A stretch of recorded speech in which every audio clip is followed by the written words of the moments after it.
안녕하세요. 외신 속 원문을 통해 책도 읽고 영어 표현도 배우는 일석이조 지식 콘텐츠 크로스북 리뷰의 김유진입니다.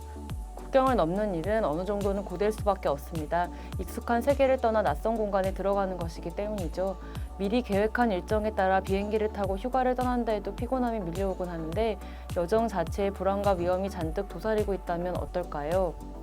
전 세계 약 3억 명에 달하는 이주자들의 상당수는 위험한 여정을 택할 수밖에 없는 처지에 있습니다. 이번에 소개해드리는 책 엘리케의 여정은 온두라스에 사는 17살 소년 엘리케가 엄마를 만나기 위해 미국까지 122일 동안 3,000마일, 즉 4,800km를 이동한 실화를 바탕으로 합니다.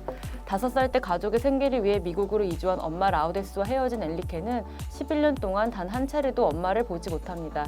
절망 속에 마약 중독에까지 빠진 엘리케는 마침내 엄마의 미국 휴대폰 번호만 아는 채로 먼 길을 오릅니다. 이주민 한 명이 처한 현실과 그 사람의 인간성을 자세히 들여다보는 것은 종종 흑백 논리로 치닫는 문제의 본질적인 면을 보여줄 수 있다고 생각한다.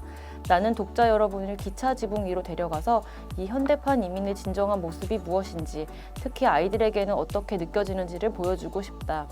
저자가 기차 지붕을 언급하는 까닭은 온두라스나 과테말라 등지에 사는 아이들이 화물 열차 지붕 위에 매달려 중남미 대륙을 횡단하기 때문입니다. 갱단의 폭력과 강간 등 강력 범죄가 들끓는 고국을 벗어나 미국에 있는 부모에게 가고 싶지만 합법적 경로로 이동할 수 없는 아이들에게는 기차 지붕이 유일한 대안입니다.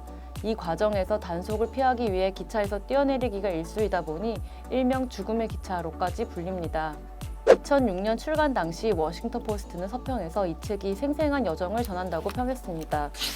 Told in an immediate, sometimes flashy present tense, the story clacks along, seeming to accelerate as we read. The details of the journey are at times astounding and wearying, ghastly and lyrical. 이 책의 주인공인 엘리케는 책이 쓰여진 2006년 당시 중앙 아메리카에서 미국으로 부모를 동반하지 않고 혼자서 이주한 48,000명의 미성년자 unaccompanied minor의 한 사례일 뿐입니다. LA 타임스 기자였던 저자는 엘리케의 여정을 뒤밟기 위해 직접 죽음의 기차를 탔고 조직 폭력배로부터 폭력과 강간 위협을 받기도 했습니다. 2003년 퓰리처상을 수상한 저자의 특집 기사가 이 책의 토대를 이루고 있습니다. 엘리케의 여정은 이주자들의 절박한 상황을 잘 드러냈다는 평가를 받으며 미국 곳곳의 학교와 지역사회에서 널리 읽히고 있는데요. 지난 6월 18일 뉴욕타임스 북섹션은 시사에 관한 읽을 만한 책을 추천하는 뉴스 북 코너에서 이 책을 다시 한번 소개했습니다. 당시는 도널드 트럼프 대통령이 미등록 이주자들을 엄단하겠다며 국경에서 부모와 미성년 자녀를 격리 수용하는 무관용 정책을 밀어붙이는 것에 대한 논란이 커진 시점이었습니다. Over the last couple of weeks, public outcry over the separation of children from their parents at the United States and Mexico border has intensified, sparking conversations about the toll of migration on minors. 지난 4월부터 시행된 무관용 정책으로 인해 부모와 생이별한 아이들은 2,300명에 달합니다. 민주공화당은 물론이고 국제사회로부터 비난이 쏟아지자 트럼프는 뒤늦게 부모와 자녀를 함께 수용한다는 방침을 밝혔지만 여전히 인권 침해의 소지가 남아 있습니다. 현재 이주자 인권 옹호 활동가로도 왕성하게 활동하고 있는 저자 소니아 나자리오가 지난 6월 22일 뉴욕타임스에 기고한 글의 마지막 대목입니다. Law and order can go hand in hand with humanity. It's the American way. What we should never abide is treating children like trash, no matter where they come from.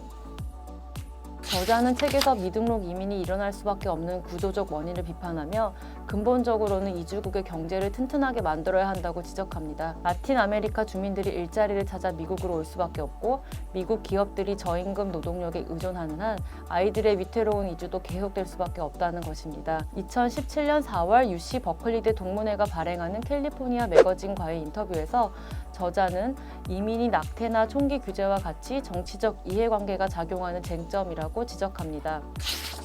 There are political constituencies that have pushed for what we've gotten on immigration, mostly business wanting cheap, compliant workers. You still don't hear Trump talking about sanctions on companies that hire illegal immigrants. 중남미에서 미국으로 오는 미성년 이주자는 계속 증가세이며 이들 중 덜어는 현지에서 기승을 부리는 갱단 범죄의 표적이 되어 도망친 청소년들입니다. 또한 난민협약상 박해를 받을 우려가 있다는 충분한 이유가 있는 공포를 충족한다는 판단에 따라 난민으로 인정받기도 합니다. 현실에서 분쟁, 가난, 저개발, 불평등은 모두 얽혀 있기 때문에 경제적 기회를 쫓아온 이주자와 난민은 명확히 구분되지 않는 경우가 더 많습니다. 제주에 온 예멘 난민들로 한국 사회의 인권 보호와 관용의 수준이 시험대에 올라 있습니다. 목숨을 건 소년의 이주 이야기를 담은 엘리케의 여정을 통해 이주자들의 구체적인 목소리와 얼굴에 한 번쯤은 귀 기울여 보는 노력이 필요한 것 같습니다. 크로스북 리뷰를 마치겠습니다.